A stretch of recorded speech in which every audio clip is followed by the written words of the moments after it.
Hello fellow woodworkers and welcome to this week's edition of the Garage Workshop. This week we're going to be taking this battered old top and changing it for this. To this. Roll the intro.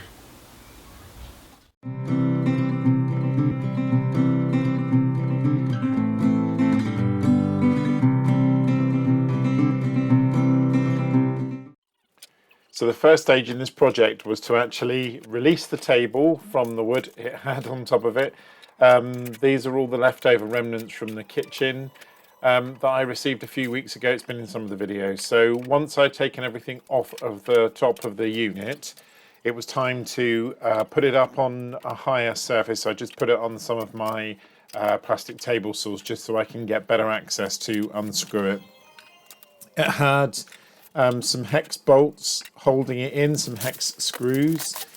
So when I'd taken everything out of it, which seemed to take a little bit longer than I originally wanted it to, I was able to clear all of the stuff out of it, get it all ready, and then turn it upside down, which actually turned out to be much more difficult than I thought it was going to be initially.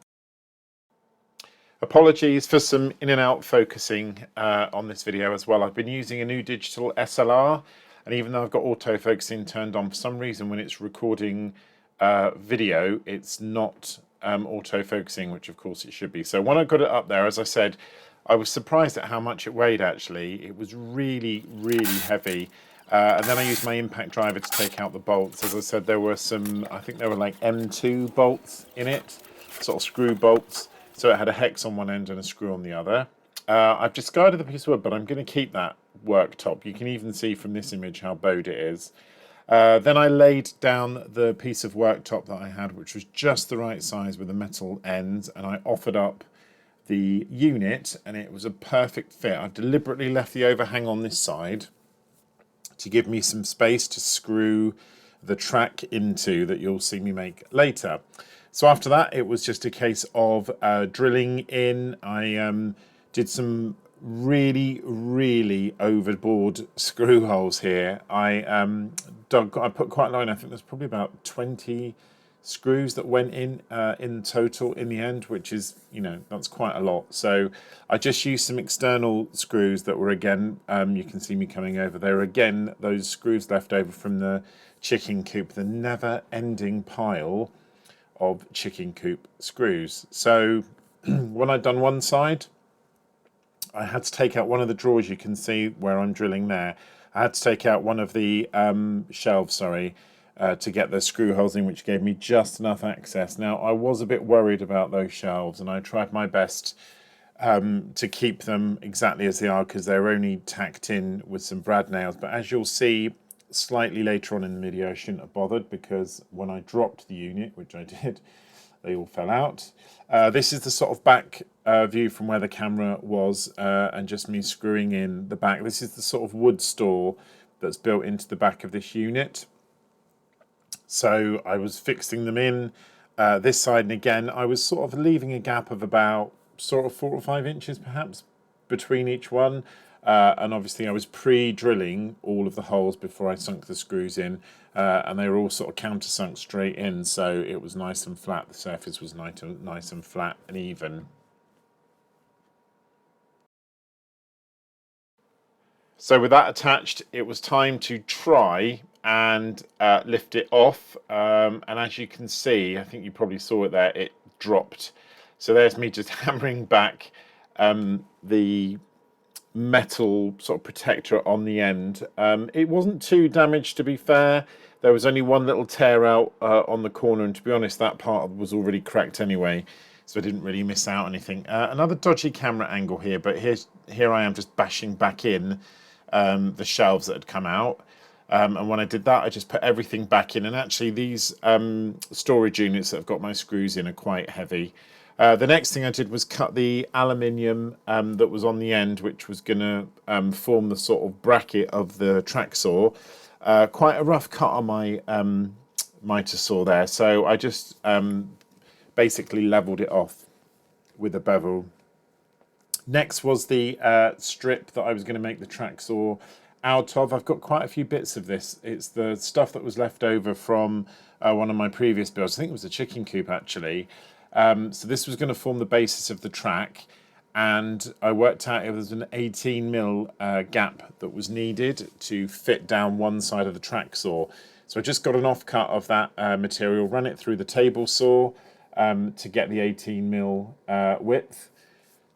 Just making sure it was exactly dead on there, and then I cut the strip, and this strip sort of is the bit that goes inside the track saw.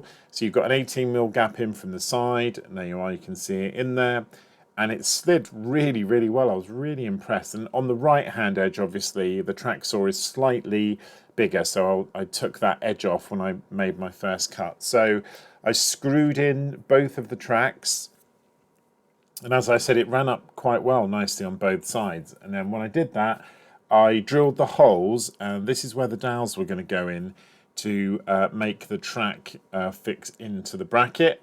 You can just see the dowel there. When I was happy with it and I got the right size, I just attached a piece of wood on the top to keep the dowels in, and drilled some holes in the aluminium bracket, which sadly my camera stopped filming at that point, but it was quite an effort anyway. As you can see, it was a good fit, and I offered it up against the side. It was a nice fit. At the end, it was slightly off, and there's going to be a little bit of that, so when I use it in the future, I'll just make sure that I get it nice and flat. Then I drilled just a couple of holes, 3 holes all the way through the aluminium bracket into the aluminium strip and into the worktop, and then I just used 3 little self-tapping screws to attach it. When that was done, I was ready to give it a test cut, and you can see here it's quite stiff there, but I managed to get it up. I got a piece of wood in, and away we go. And as you can see, it worked perfectly. Okay, so as you can see, and as you just saw in the video, the project is finished. Am I happy with it? Overall, I would say I am. The track I've made for my plunge saw, although it is very close to the edge, when you actually pull it slightly to the left, which is what you have to do to get it straight, and I think I'm going to drill and put a little pin in there for when I use it, it's exactly in the right place. I won't use this very often, to be honest, but if I'm doing multiple cuts, then I will use it probably 3 or 4 times, maybe a year. But it was nice to put the new worktop on, the work surface on. As you saw in the video, a little bit of a disaster when I dropped it. It's very heavy. And the other thing is, obviously, I can adjust the height of this. So if I'm cutting thicker pieces of wood, then I can lower it up, raise it up, lower it down, what I need to do. So just as a little optional extra, I think it's absolutely fine. Thank you very much for joining me on this week's edition of the Garage Workshop. I hope you enjoyed the video. If this is your first time here, please don't forget to hit the subscribe button and the notification bell. If you're a regular viewer, first of all, thank you very much. And please feel free to comment below. There's a few more interesting projects coming up in the next few weeks, so stay tuned and I'll see you all next week. Happy woodworking!